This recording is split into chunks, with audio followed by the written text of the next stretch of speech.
BA third year की। मेरा नाम अनन्या शिखरवार है। मैं राष्ट्र प्रेम और देश निर्माण के बारे में कुछ विचार साझा करना चाहूंगी। हम अपनी जान के दुश्मन को अपनी जान कहते हैं, मोहब्बत की इस मिट्टी को हिंदुस्तान कहते हैं। जो दुनिया में सुनाई दे उसे खामोशी कहते हैं, जो आंखों में दिखाई दे उसे तूफान कहते हैं। जो ये दीवार का सुराग है साहब, जो ये दीवार का सुराग है चाइना, अमेरिका, पाकिस्तान, मगर हम इसे अपने घर का रोशनदान कहते हैं, मगर हम इसे अपने घर का रोशनदान कहते हैं।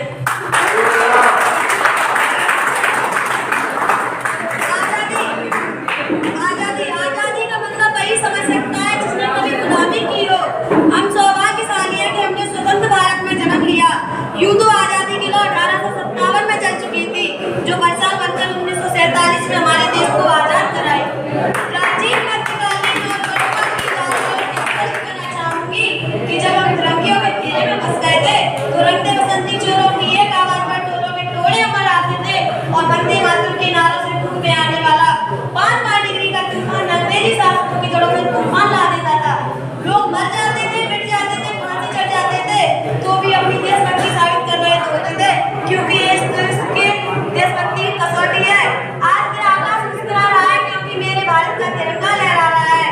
उसके बाद 62, 65 और 71 के युद्धों में अपनी सुहाग गवा देने वाली औरत जब घर के हालात ये हो जाया करते हैं कि प्यार भी भरपूर गया, मान का सिंदूर गया, प्यार भी भरपूर गया, मान का सिंदूर गया, नन्हे बच्चों की लंगोटियां चली गई, छोटी छोटी बेटियों की चोटियां चली गई, बाप की कमाई गई, भाई की पढ़ाई गई, ऐसा एक विस्फोट हुआ पता ही नहीं चला, पूरे जिस्म की कई बोटियां चली गई।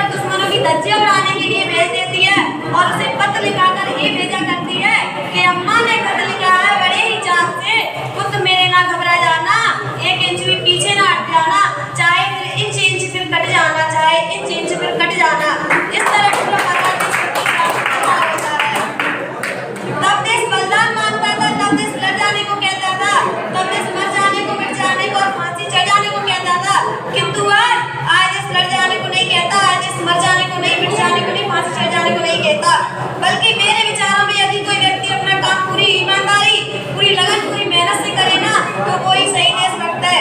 मैं नहीं मानती कि फेसबुक को, व्हाट्सएप की टीवी को 3 घंटे में लगना ही देशभक्ति है।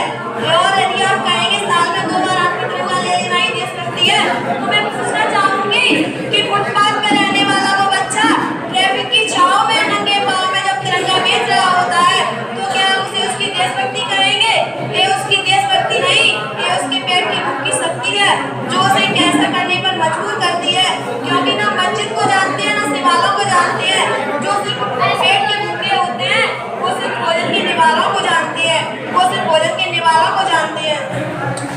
अपने परिवार, अपने समाज, अपने देश के समर्पण का भाव है देशभक्ति, और हर देशद्रोही के जीवन में आने वाला तूफान है हमारी सच्ची देशभक्ति, ताकि हर देशद्रोही ये समझ सके अगर तू परिंदा है, अगर तू परिंदा है तो ये आसमान तेरा है, अगर तू दरिंदा है तो ये शमशान तेरा है। भाईचारे से रहना है तो रह जमीन पर, वरना एक कब्र भी तेरी है और एक कब्रिस्तान भी तेरा है।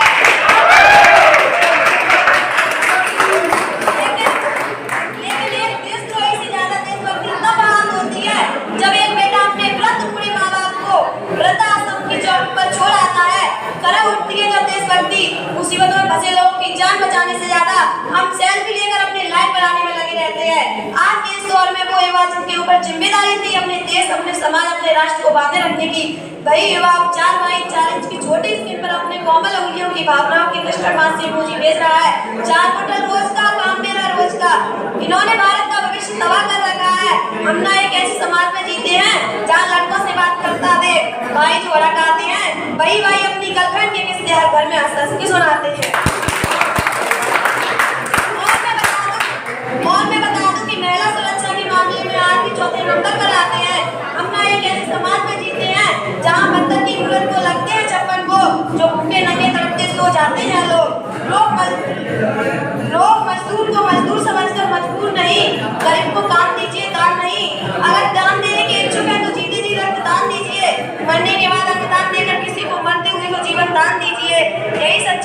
देशभक्ति है, यही सच्चा राष्ट्र प्रेम है। ना सरकार मेरी है ना रब मेरा है, ना सरकार मेरी है ना रब मेरा है, और ना ही ये बड़ा सा नाम मेरा है। बस इतनी सी बात का गुरूर है मुझे कि मैं भारत देश की हूँ और भारत देश मेरा है और भारत देश मेरा है। परंतु ये वैचारिक बीमारी भी मुझे अपने समाज में नजर आती है। कहा जाता है कि हम दुनिया के सबसे पहले तंत्र हैं, जहाँ हिंदू पैदा होते हैं, जहाँ मुसलमान पैदा होते हैं, सिख ईसाई पैदा होते हैं, लेकिन बदकिस्मती है कि इंसान पैदा नहीं होते। और